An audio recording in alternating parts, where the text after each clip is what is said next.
Investments இது வந்து after Covid நிறைய பேர் வந்து குறிப்பாக வந்து ஸ்டாக்ஸோ இல்லை மியூச்சுவல் ஃபண்ட்ஸோ இந்த பக்கம் வந்து முதலீடு பண்ண ஆரம்பிச்சிருப்போம். நிறைய பணமும் சம்பாரிச்சிருப்போம். அதில் பேசப்படாத ஒரு டார்க்கர் சைடு இருக்குது, ஒரு கிரே ஏரியா இருக்குது. அதுதான் இன்னைக்கு நம்ம வீடியோவில் பார்க்க போகிறோம். ரொம்ப முக்கியமான ஒரு வீடியோ. நீங்கள் மியூச்சுவல் ஃபண்டில் முதலீடு பண்ணியிருந்தீங்கன்னா கண்டிப்பாக பாருங்கள். இது வந்து முக்கால்வாசி பேர் இது வந்து அப்படியே கடந்து போயிடுவாங்க. இந்த செக்ஷனை பற்றி பேசவே மாட்டாங்க. என்கிட்ட பர்சனலாக நிறைய பேர் வந்து பேசுவாங்க. டேர்ம் இன்சூரன்ஸை பற்றி பேசக்குள்ளேயோ இல்லை வந்து இது மாதிரி வந்து முதலீடுகள் பற்றி பேசக்குள்ள நான் வந்து அவங்களுக்கு பர்சனலாக சொல்லுவேன். இன்றைக்கி தான் முதல் முறையாக நான் வந்து ஒரு வீடியோவாக பண்ணுறேன். இது டேட்டாலாம் எடுத்து வச்சுருந்தேன். ஆனால் வந்து வெவ்வேறு வீடியோஸ் பண்ணக்குள்ளே இதை நான் அப்படியே வந்து மறந்தே போயிட்டேன். சரி, ஓகே, இது ஒரு சரியான நேரமாக இருக்கும் அப்படின்னு தோணுனதுனால இன்றைக்கி நம்ம வந்து டிஸ்கஸ் பண்ணுறோம். மியூச்சுவல் ஃபண்ட்ஸ் முதலீடு ஆக்சுவலாக பெரிய தலைவலின்னா நீங்கள் நம்புவீங்களா? ஏன் தெரியுமா? அதாவது வந்து முதலீட்டில் எந்த பிரச்சனையும் கிடையாது. ஆனால் வந்து நான் இப்போ கார்த்திக்னா நான் தான் கார்த்திக்னு நான் ப்ரூவ் பண்ணிவிட்டு நான் வந்து முதலீடு பண்ண பார்த்தீங்களா? இங்கே தான் பெரிய சிக்கலே இருக்குது. புரியலல்ல? உங்களில் ஒரு சிலர் நீங்கள் வந்து இது மாதிரி ஒரு பிரச்சனையை கடந்து வந்திருக்க வாய்ப்பு இருக்குது.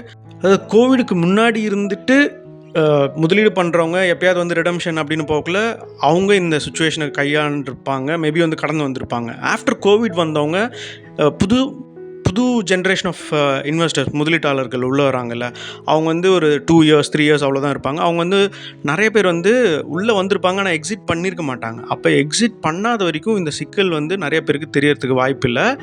நீங்கள் வந்து ரிடம்ஷன்னு போகக்குள்ள தான் வந்து இங்கே என்ன பிரச்சனை இருக்குது அப்படின்றதே உங்களுக்கு வந்து அப்போ தான் புரியும். இண்டஸ்ட்ரி வந்து மறுக்கிறதுக்கு இல்லை. அதாவது வந்து கடந்த 10 வருஷத்தில் ஒரு 5x வளர்ந்துருக்கு. எஸ்ஐபி புக்ஸ்லாம் வந்து 15,000 கோடி 18,000 கோடி. எஃப்ஐஐஸை விட டிஐஏஸ் தான் வந்து மார்க்கெட்டை தூக்கி பிடிச்சிட்டு இருக்காங்க. நம்பர் ஆஃப் ஃபோலியோஸ் வந்து எகிரிடுச்சு. எல்லாமே உண்மை தான். ஆனால் இப்போ நம்ம பேச போகிற ஒரு தகவலும் இதை விட ரொம்ப உண்மையான விஷயம்தான். இந்த மார்க்கெட் நல்லா ஏறி இருக்கு, எனக்கு வந்து ப்ராஃபிட்டும் காமிக்குது, நான் வந்து இப்போ புக் பண்ணுறேன், நான் வந்து அதை விற்கணும், நான் ரிடீம் பண்ணுறேன் அப்படின்னு சொல்லிட்டு நான் போயிட்டு என்னுடைய அக்கௌண்ட்டில் நான் ரிடம்ஷன் ரிக்வெஸ்ட் கொடுக்க போனால் அந்த நேரத்தில் இந்த ஏஎம்சி இந்த ஃபண்ட் ஹவுஸ் வந்து என்ன சொல்லுவாங்க? ஸ்டாப் இரு, நீ பண்ண முடியாது அப்படின்னு நம்மளுக்கு சொல்லுவாங்க. ஏன் நான் பண்ண முடியாது எனக்கு அப்படின்னு அப்போ தான் வந்து ஒரு பெரிய ஷாக்கே வரும் எனக்கு. அப்போ தான் அவங்க வந்து சொல்லுவாங்க, உங்களுடைய டேட்டா வந்து மிஸ்மேட்ச் ஆகுது, உங்களுடைய ஐடி ப்ரூஃப் எல்லாத்தையும் கொடுங்க அப்படின்னு வந்து திரும்ப ஒரு வாட்டி வந்து வெரிஃபை பண்ணுவாங்க.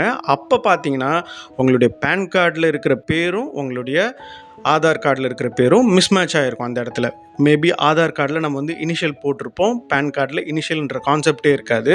நான் சொல்கிறது நீங்கள் நம்ப தேவையில்லை. நான் வந்து இல்லாத ஒரு விஷயத்த சொல்கிறேன் அப்படின்னு நினச்சிக்காதீங்க. சரி, இப்போ இது மாதிரி ஒரு இஷ்யூ இருக்குது அப்படின்னு நான் சொல்கிறேன். நான் வந்து ப்ரூஃப் நான் உங்களுக்கு காமிக்க தான் போகிறேன். இப்போ எவ்வளோ பேருக்கு இது மாதிரியான ஒரு பிரச்சனை வரும்? உங்களால் ஏதாவது ஒரு கெஸ் எடுக்க முடியுதா? அதாவது நம்பர் ஆஃப் ரிடம்ஷனுக்கு போகிறவங்க அதில் எவ்வளோ பேர் வந்து நான் பணம் எடுக்கணும், எனக்கு வந்து பணம் எடுக்க முடியல அப்படின்ற ஒரு பிரச்சனை இருக்குது. அப்போ அந்த சாரார் இருக்காங்க பார்த்தீங்களா, அதாவது பணம் எடுக்க முடியாமல் ஒரு செட் ஆஃப் ஆட்கள் இருக்காங்களே, அவங்களுடைய பிரச்சனையை ஒரு கம்ப்ளைண்ட்டாக வந்து ரைஸ் பண்ணுவாங்க. இது வந்து ஒரு கம்ப்ளைண்ட்டாக இருக்குது அப்படின்னு சொல்லுவாங்க. இப்போ இந்த நம்பர் ஆஃப் கம்ப்ளைண்ட்ஸ் வந்து செபி வந்து மேண்டேட் பண்ணி எவ்ரி மந்த் என்ன நம்பர் ஆஃப் கம்ப்ளைண்ட்ஸ் வருது அப்படின்றத அவங்க வந்து ரெக்கார்ட் பண்ணிகிட்டே வரணும். இது வந்து பப்ளிக்லி அவைலபிள் டேட்டா. அது கூகுள் பண்ணாலே நீங்களே எடுத்துக்கலாம். நான் அப்படி தான் பண்ணியிருக்கேன். நீங்களும் வேணுன்றவங்க கூகுள் சர்ச் பண்ணி SBI mutual fund investor complaint data அப்படின்னு போட்டிங்கன்னா அந்த கம்ப்ளைண்ட் ரெட்ரஸல் ரிப்போர்ட் அப்படின்னு வந்து ஏதாவது ஒரு லிங்க் இருக்கும். இதே தான் வந்து நீங்கள் மற்ற ஏஎம்சிஸுக்கும் பண்ணலாம். ஹெச்டிஎஃப்சி மியூச்சுவல் ஃபண்ட் இன்வெஸ்டர் கம்ப்ளைண்ட்டுன்னு போட்டு தேடினீங்கன்னா ஒரு லிங்க் வரும். அதை போயிட்டு நீங்கள் வந்து ஆனுவல் டேட்டாவாக நீங்கள் வந்து எடுத்து வச்சு நீங்கள் பார்க்கலாம். இதில் போய் பார்த்தீங்கன்னா வந்து நிறைய ஐட்டம்ஸ் இருக்கும். அதாவது வந்து ஒரு 13லேருந்து 15 ஐட்டம்ஸ் இருக்கும். நான் வந்து டிவிடெண்ட் இன்வெஸ்டிங் பண்ணிகிட்டு இருக்கேன், மியூச்சுவல் ஃபண்டில் டிவிடெண்ட் நான் கேட்டிருந்தேன், ஆனால் டிவிடெண்டே எனக்கு வரல அப்படின்னு சொல்கிறதா இருக்கலாம். இல்லை நான் வந்து ஏதோ ஒரு மியூச்சுவல் ஃபண்டில் நான் வந்து இந்த ஃபண்டு வாங்கணும்னு சொன்னால் அவங்க வந்து தப்பாக வேறு ஏதோ ஒரு ஸ்விட்ச் பண்ணிட்டாங்க. இது மாதிரி ஒரு 13லேருந்து 15 ஐட்டம்ஸ் வச்சுருக்காங்க. இதில் பார்த்தீங்கன்னா டேட்டா எரர் அப்படின்ற ஒரு லைனும் இருக்கும். அதில் பார்த்தீங்கன்னா வந்து உங்களுடைய அட்ரஸ்ஸு, உங்களுடைய பேன் நம்பர், நாமினேஷன், இது மாதிரி நிறைய ஆஸ்பெக்ட்ஸ் அந்த ஒரு இதில் கேப்சர் ஆகும்.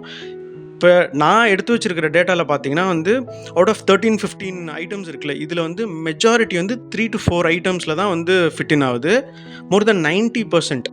எஸ், நீங்கள் கேட்டது கரெக்டு தான். மோர் தென் 90% கன்சிஸ்டண்ட்டாக இந்த ரேஞ்சில் தான் நம்பர் ஆஃப் கம்ப்ளைண்ட்ஸ். அதாவது வந்து இப்போ ஒரு எக்ஸாம்பிளுக்கு பாருங்களேன், எஸ்பிஐலேயே என்ன போட்டிருக்கு அப்படின்னா, நான் வந்து கடந்த 12 வருஷத்துடைய டேட்டாவை நான் இங்கே காமிச்சிருக்கேன். மார்ச் 2010 மார்ச் 2021 வரைக்கும் நான் வந்து இங்கே டேட்டா கம்பைல் பண்ணியிருக்கேன். இது டாப் 5 மியூச்சுவல் ஃபண்ட்ஸ் ஏஎம்சிஸ் அவங்களுடைய டேட்டா நான் கொடுத்துருக்கேன். SBI mutual fund, ICICI, HDFC, Nippon, அது வந்து ரிலையன்ஸாக இருந்து இப்போ நிப்பான் பேர் மாதிரி இருக்குது. அடுத்தது கொட்டாக் மியூச்சுவல் ஃபண்டு, கொட்டாக் மஹிந்திராவுடைய மியூச்சுவல் ஃபண்ட்.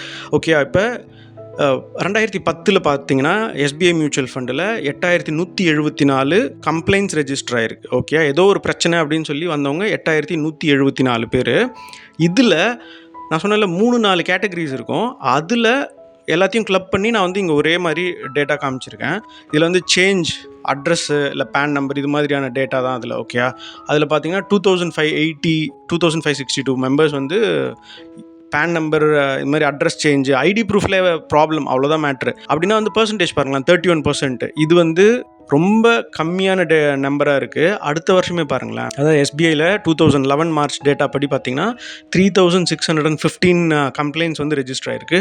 இதில் 3400க்கும் மேற்பட்ட கம்ப்ளைண்ட்ஸ் வந்து அட்ரஸ் சேஞ்சு இல்லை பேன் நம்பரில் பிரச்சனை, பேங்க் அக்கௌண்ட் டீட்டெயில்ஸில் பிரச்சனை அப்படின்னு சொல்கிறவங்க 3400. இது வந்து பர்சன்டேஜ் ஆன் 3600 நான் போட்டு பார்த்தேன் அப்படின்னா கிட்டத்தட்ட 95% வருது.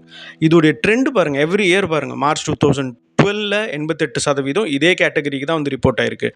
மார்ச் 2013 93%, அடுத்தது 82%, 15 92%.